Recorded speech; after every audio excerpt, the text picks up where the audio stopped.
দেবেন আর একটু ধ্যান করবেন, যে কোনো ধ্যান আসুক, 10 মিনিট চুপ করে বসে থাকবেন, তাহলেই হবে। 24 ঘন্টার মধ্যে বিভিন্ন কাজে যাবেন, মনটাকে সুন্দর রাখবেন, সব কিছুতে একটা সুন্দর হবে। মঙ্গলের বছর, বিভিন্ন দুর্ঘটনা ঘটছে, আপনারা দেখতে পাচ্ছেন, আরও কিছু কিছু ঘটবে, যেটা ইউনিভার্স বলছে, আমার কথা নয়। যাই হোক, সেগুলো কোনো ক্ষতি হবে না, কতটা সাময়িকের মধ্যে দিয়ে যাবে। তা মঙ্গলের অধিপতি দেবী যে বগলামুখী দেবী, আজ দেশবন্ধুনগরে আমরা বগলামুখীর হোম যজ্ঞ করব, সবার নামেই করব, কোনো পয়সা লাগে না, কিছু না, 1 টাকা দিলে 16 আনাতে সব মঙ্গলগুলো নিশ্চয় আমাদের খাবার দিয়েছে, হাত পা দিয়েছে, সব দিয়েছে, আমরা রোজগার করবো। মানুষের থেকে জোর করে চেয়ে তুমি 25,000, তুমি 20,000, তুমি 5,000, কী দরকার আছে? কিছুই দরকার নেই। যেটা আপনার ভাগ্যে আছে আপনি পাবেনই, তার ভাগ্যে যেটা আছে সে পাবে। মনটাকে ঠিক রাখতে হবে, মনটাকে পবিত্র রাখতে হবে, অপরের দিকে হিংসা, দেশ, এগুলো না করাই ভালো। করলে ভালো কাজ না, খারাপই হয়। নিউটনের 3rd ল, প্রত্যেক ক্রিয়ারই সমান ও বিপরীত প্রতিক্রিয়া আছে। আপনি যদি খারাপ চান, তার সাময়িক একটা কিছু হলো, কিন্তু আপনার তার থেকে ডবল ফিরে আসবে। না চাই ভালো, সকলে তার মঙ্গল থাক, এবং আমাদের দেশের যাতে ভালো হয়, যুদ্ধবিরতি যাতে না হয়, এগুলো করবেন। ধর্ম মানুন আর না মানুন, একটু ধ্যান করবেন 10 মিনিট, তাতে দেখবেন মন আপনার পবিত্র সুন্দর হয়ে যাচ্ছে, সারাদিনের কাজ খুব ভালো হচ্ছে। একটু মুভমেন্ট করবেন, তাহলেই হলো। আর নিজের কাজটা খুব যত্ন সহকারে করবেন। এবং প্রত্যেকে পারলে একটা যজ্ঞ করে নেবেন। যজ্ঞটা দেখুন, আমাদের বিভিন্ন ক্ষেত্রে যজ্ঞ না করলে কোনো কাজটা আমাদের যেন মনের সন্তুষ্টি হয় না। এই যজ্ঞ হচ্ছে পবিত্র। যেখানে যজ্ঞ হবে একটু দাঁড়িয়ে যাবেন, দেখে যাবেন, পয়সা লাগে না, খালি দেখে যাবেন, মনের কথাটা বলবেন। মন দিয়ে কথা বললে আপনার ভেতরে বলে ভগবান, ভগবান আপনার ভেতরেই ভগবান আছে। অর্থাৎ কনসেন্ট্রেশন অন মাইন্ড আপনার যখন হয়ে গেল, আপনি যখন মন দিয়ে বলেন, মন থেকে বেরিয়ে চলে যাবে। Where the mind goes the man follows. মন যেদিকে যেতে যায়, মানুষ সেখানে যাবে। মনটা আপনার চাইলে আজকে এখানে আছেন, কালকে মায়াপুরে যাবেন, বা হরিদ্বার যাবেন, বা রথে পুরীর জগন্নাথ মন্দিরে যাবেন, যেখানেই যান না কেন, আপনার বডিটা চলে যাবে। তো মনের কাছে সব কিছু। তা মনকে সুন্দর করা যায় কি জানেন তো? একটা যজ্ঞ করবেন, আপনি ঘরে করবেন, ছোট্টখাট্টো করে, খুব বেশি খরচা নয়। একজন ভালো পুরোহিত বা তন্ত্রসাধক দিয়ে করবেন, তাকে সামান্য একটু দক্ষিণা দেবেন। সব তন্ত্রসাধক তো আর সমান হয় না। যেমন আমরা কারো কাছে কোনো পয়সা চাই না, কারণ আমি পেনশন পাই, আমার বিশেষ একটা রোজগার করে, হ্যাঁ, আমাদের চলে যায়, আমরা কেন চাইতে যাই? আমরা মানুষের ভালো কাজ করার জন্য সংকল্প নিয়েছি, সেটা করে যাব। আপনার মন চাইলে দেবেন, না চাইলে দেবেন না, কিন্তু আসবেন, মনের বাসনাটা বলবেন, কোনো লজ্জা করবেন না। মনকে একদম সুন্দর করে, পবিত্র করে এই কাজগুলো করবেন। অংশগ্রহণ করাটাই আর উপস্থিত হওয়াটাই হচ্ছে সবথেকে বড় কাজ। হ্যাঁ, আমি টাকা দিয়ে দিলাম কোথাও, কিন্তু গেলাম না। দেখেন, আমি তো টাকা দিয়ে দিয়েছি, আমার চলে যায় না। বুঝতে পারি, যেখানে যে কোনো একটা মন্দিরে চলে যাবেন না, 10 মিনিট 5 মিনিটও দাঁড়ালেন, আবার চলে গেলেন। আপনি ডিউটি যাচ্ছেন, যেখানে যাচ্ছেন সেখানেই করে নেবেন।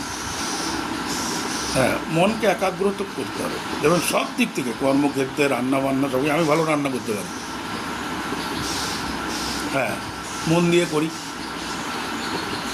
আমি খুব ভালো বাগান করতে পারি, আমি চণ্ডী পড়তে পারি, আমি গীতা পড়তে পারি।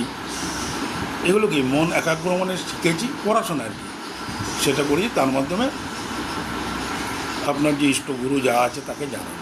যদি তাও না হয়, যেগুলো না হয় মানে, তাহলে একটা ধ্যান করবেন, দেখুন না করে। দেখুন, আফটার 3 মান্থস, অর্থাৎ 91 ডেজ ধরি আমরা, দেখে কীরকম আপনারা একটা পরিবর্তন হয়ে যায়। আমি সাংসারিক ক্ষেত্রে, আমি ধর্মক্ষেত্রে বলছি, আপনার সংসার যাপন, ছেলে মেয়ে, পুত্র পরিবার, সকলকে মানুষ করা, তাদের উপদেশ দেওয়া, এবং যে কোনো কাজে আপনার কর্মক্ষেত্রে সুন্দরভাবে সবাইকে নিয়ে চলা, পরিবারের সকলকে নিয়ে চলা, সমাজের সকলকে নিয়ে চলা। অনেক নেগেটিভ লোক থাকবে, ইয়ে থাকবে, আপনি নেগেটিভটা নেবেনই না, যা বলছে হেসে উড়িয়ে দেবেন, আপনি আপনার কাজ করে দেবেন। দেখবেন তার নেগেটিভিটি আস্তে আস্তে কোথায় উধাও হয়ে চলে গেছে। সেই জন্যে আমরা বলি একটা যজ্ঞ করে না, যজ্ঞের একটা আগুন তাকে দাঁড়িয়ে যাবেন, একটু দেখে যাবেন, ভীষণ কাজ, ভীষণ ভালো হয়, মনের একটা বিশাল পরিবর্তন। হ্যাঁ, মনের পরিবর্তনই সব, মনের ব্যায়াম। স্বামী প্রেমঘনানন্দের একটা বই আছে, মনের ব্যায়াম, আমার কাছে আছে। যদি ঘরটাও ঝাড় দেন, কোনো একটা সুন্দরভাবে যদি একটু ঝাড় দেন, নিয়ে দেন, দেখবেন খুব ভালো হয়ে যাবে। বাসন মাজলে সেটা একটু খুব ভালো করে ধুয়ে নেবেন, দেখবেন সুন্দর হয়ে যাবে। পড়াশোনা করুন, ধ্যান করুন, কাজকর্ম করুন, ছেলে মেয়েদের পড়ান, খুব মনটাকে ফলো করে একটু পড়ে নেবেন। পড়ার আগে একটু চুপ করে বসে নিলেন আপনি 2 মিনিট, মনটাকে শান্ত করে নিলেন, বিভিন্ন আসবে, কিন্তু আস্তে আস্তে হয়ে যাবে। তাই এগুলো করতে হয়। আজকে বগলামুখী যজ্ঞ আমি করবো, সবার নামেই করবো, যথানাম ধরে সবার নামেই করে দেবো, যাতে সকলে ভালো থাকে, মঙ্গল থাকে। তার মধ্যে তো কিছু গ্রহদোষের বা আপনার পূর্বজন্মের কর্মফলের জন্য হোক, বা আপনার এই বর্তমান সময়ে কিছু অসাবধানের জন্য কিছু তো রোগ শোক এগুলো তো আসবে, কিন্তু ওগুলোকে নিয়ে কেউ চিন্তা করে না, উড়িয়ে দেবেন, আনন্দ রাখবেন, রাখবেন, ডাক্তার ওষুধ খাবেন, সবই করবেন, তার সঙ্গে একটু ধ্যান করবেন। আমি তো বলি ধ্যান করলে আর কিছুই করতে হয় না, 10টা মিনিট 24 ঘন্টার মধ্যে দেখবেন কি ভালো আপনি ফল পাবেন। কোনো জ্যোতিষীর কাছে যেতে হবে না, কারো কাছে যেতে হবে না, কোনো তন্ত্র সাধকের কাছে না, আপনি নিজেই তন্ত্র সাধক হয়ে যাবেন। কোনো পোশাকের পরিধান না, আপনার যা ইচ্ছা খাবেন। সারদামা বলেছিলেন, তোমার দেহকে আত্মাকে কষ্ট দিয়ে কিছু হয় না, আপনার যেটা খেতে ইচ্ছে হয় খাবেন, কিন্তু মনটাকে ঠিক রাখবেন। খাওয়াতে কোনো ব্যাপার নেই, নিরামিষ খেতে হবে, আমিষ খাওয়া চলবে না, এগুলো বাজে কথা। আপনার খাদ্য আপনার মন চাইছে এটা খেতে, আপনি অবশ্যই খাবেন। খেয়ে দিয়ে করবেন, বিকালে করবেন, রাতে করবেন, কোনো ব্যাপার না। আপনি তো মাইন্ডটাকে ঠিক করছেন, মনটাকে ঠিক করছেন। এর জন্য আবার খাবার কী আছে, এর জন্য আবার উপবাস করার কী আছে?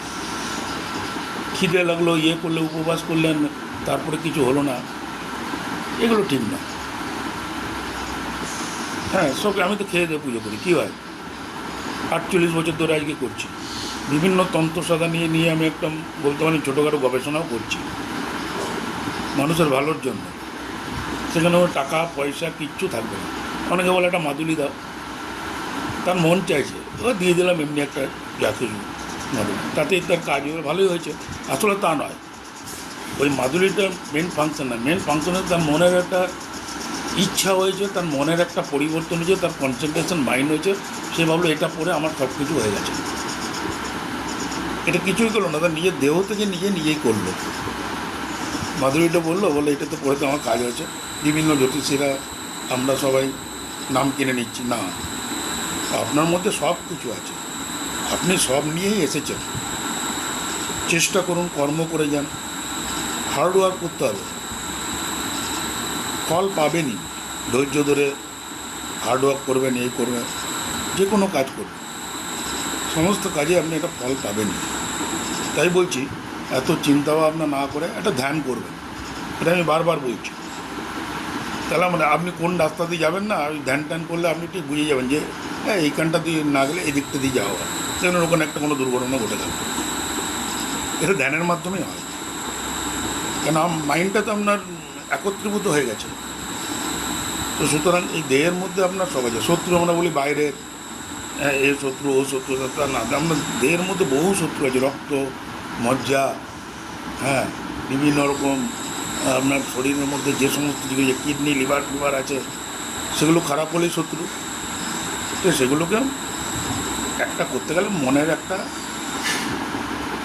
একত্রীভূত দরকার, সেটা করবেন, কাজগুলো ঠিকঠাক করে করবেন। এমন নেই যে সকালেই করতে হবে, বিকাল, সকাল, সন্ধ্যা, টিভি দেখতে দেখতে একটু কারেন্ট চলে গেলো বা 10 মিনিট 5 মিনিট একটু হলো, সেই সময় করে নেবেন, যা আসছে আসুন, দেখবেন আস্তে আস্তে মনটা একত্রীভূত হয়ে যায়। এইভাবে করবেন। সবাই পারলে একটা যজ্ঞ করিয়ে নেবেন কোথাও, যজ্ঞ তো খুব ভালো জিনিস, করিয়ে নেবেন।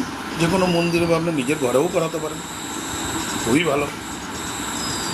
হ্যাঁ, একটা আগুন, একটা কর্পূর, একটা ঘি ওখানে পড়ে, তো তার মধ্যে থেকে একটা বিক্রিয়া হয়, অক্সিজেন থাকে বাতাসে, আগুনের একটা কার্বন ডাইঅক্সাইড থাকে, সেটা মিশে কি কার্বন মনোক্সাইড হয়ে যায়।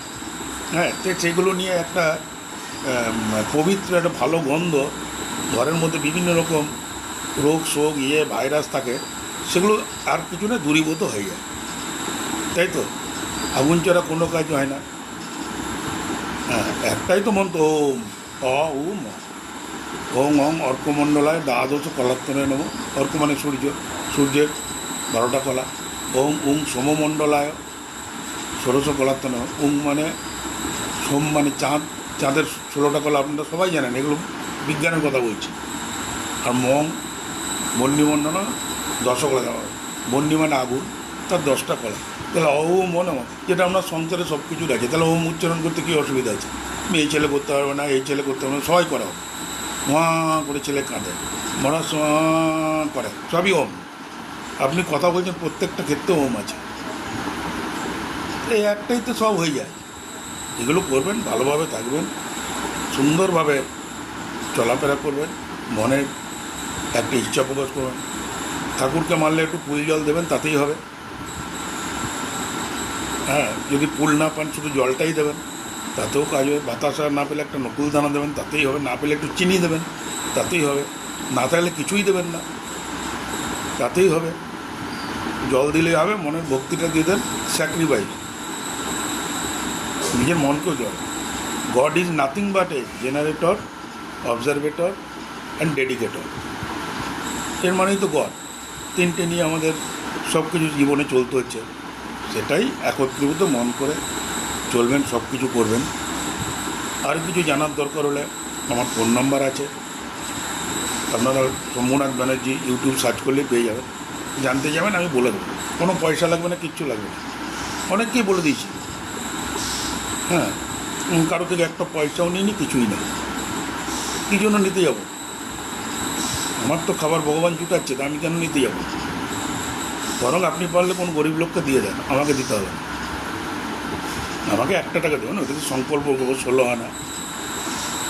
হ্যাঁ, চললে চলবে, না চললে না চলবে। হ্যাঁ, দ্বিতীয় ব্রহ্মচারী প্রথম চলবে, অর্থাৎ দুর্গার 16 আছে। দ্বিতীয় তিনি ব্রহ্মচারী ছিলেন, তার নাম হচ্ছে অপর্ণা। অপর্ণা, পর্ণ মানে পাতা। তাহলে তিনি শিবকে পাওয়ার জন্য দীর্ঘদিন ধরে পাতা খেয়ে জীবনযাপন করেছিলেন। মা দুর্গা রাজরাজেশ্বরী, হিমালয় মেনকার কন্যা, তার ভাতা মহিলা, সব ছেড়ে দিয়ে পাতা খেয়েই জীবনধারণ করেছিলেন। তা পাতা খেলেও বাঁচা যায়, এত চিন্তা করার কী আছে? কোনো চিন্তাই নেই। আমরা সেটাই মনে করে নিই। সেই জন্যই করবেন, নিজের মধ্যে সব কিছু নিজে করবেন। সব কিছু, কোনো জ্যোতিষী, কোনো তান্ত্রিক, কোনো এর কাছে যাওয়ারই দরকার নেই। আপনি নিজেই তান্ত্রিক, আপনি নিজেই জ্যোতিষী। আপনার কর্ম করবেন, সেই কর্মের দ্বারা আপনি ফল পাবেনই। কারো একটু আগে হয়, কারো একটু দেরিতে হয়, কারো একটু মাঝে হয়, হবেই, গ্যারেন্টি 100% হবে। আমি 100 টাকা না পেলেও 10 টাকা 20 টাকা পাবোই, তাহলেই তো আমার চলে যাবে। এইটুকু করবেন। যারা সত্যিকারের গরিব, দুঃখী, বিকলাঙ্গ, তাদের একটু দেখবেন। এইটাই তো কথা। ভালো ব্যবহার করবেন। একটা ভিখারি এলে আপনাকে কিছু দেওয়ার দরকার নেই, দূর করে তাড়িয়ে না দিয়ে, ঠিক আছে আগে দেখো, পারলে দেবেন, না পারলে একটু করে দেবেন, ভালো করে কথা বলে দেবেন। এটাই তো মানব জীবনের সবথেকে বড় ধর্ম। সেই জন্যই রাগকে কন্ট্রোল করতে হবে। মঙ্গলের প্রভাবে মানে রাগ সকলেরই এদিক ওদিক হয়ে যাবে। ভীষণভাবে রাগকে কন্ট্রোল করতে হবে। রাগ হলে চুপচাপ হেসে দেবেন। হ্যাঁ, একটু চোখ বুজে দেবেন, চোখের পাতা বুঝবেন, আর মানে পলক ফেলবেন আর বুঝবেন, পলক ফেলবেন আর বুঝবেন, যেমন রাগ কমে গেছে। সেখান থেকে সরে যাবেন, রাগ কমে গেছে। রাগই সব থেকে বড় শত্রু। রাগ নিজেরও ক্ষতি করে, অপরেরও ক্ষতি করে। সেই জন্য রাগকে কন্ট্রোল করতে শিখুন। তবে আপনাকে তো বিভিন্ন কথা বলবে না তো, বলতে তো হবেই। বলার জন্যই তো সব রেডি হয়ে আছে। তো কোনো ট্যাক্স লাগে না, মুখের বলেই দেবে। ওগুলো কানই দেবেন না, এক কানি শুনবেন, এক কানি আপনি আপনার কাজ করে যাবেন। দেখবেন আপনি কত ভালো থাকছেন, কত সুন্দর থাকছেন, কত মানে জীবনটাকে আপনি অতিবাহিত করছেন। বিভিন্ন রকম লোক বিভিন্ন এই করুন সেই করুন, ওর কিচ্ছু দরকার নেই। একটু ধ্যান করুন না, সমস্ত গ্রহের কাজ হবে, সব কিছু হয়ে যাবে। আপনার গ্রহ অটোমেটিক্যালি চেঞ্জ হয়ে যাবে। চেঞ্জ মানে কি? আপনার মাইন্ডটা চেঞ্জ হয়ে গেল, মনটা একত্রীভূত হয়ে গেল। মনটা একত্রীভূত হলে সব দিক থেকে আপনি লাভবান হবে। আর সবাই বলছে আমরা ক্রেডিট নিচ্ছি, কিছুই ক্রেডিট না, আপনিই পারেন। আপনার মধ্যে তো আমি যদি করতে পারি, যে আপনি পারবেন না, পারবেন, ডেফিনেটলি পারবেন। চেষ্টা করুন, অভ্যাস করুন, practice makes a man perfect, and patience and perseverance will conquer the mountain. ধৈর্য অধ্যবসায় পাহাড়কে জয় করা যায়। তো আপনাকে পাহাড়কে বলিনি, নিজেকে জয় করুন, তাহলেই হবে। সকলে ভালো থাকবেন, সুন্দর থাকবেন, সুন্দরভাবে থাকবেন, এইভাবে চলবেন, এই বলে আজকে ওং লিং বগলামুখী সর্বদুষ্টনং বা চম্মুকং পাদম স্তম্ভয় জীবন কিলাই কিলাই বুদ্ধি বিনাশ ওং বগলামুখী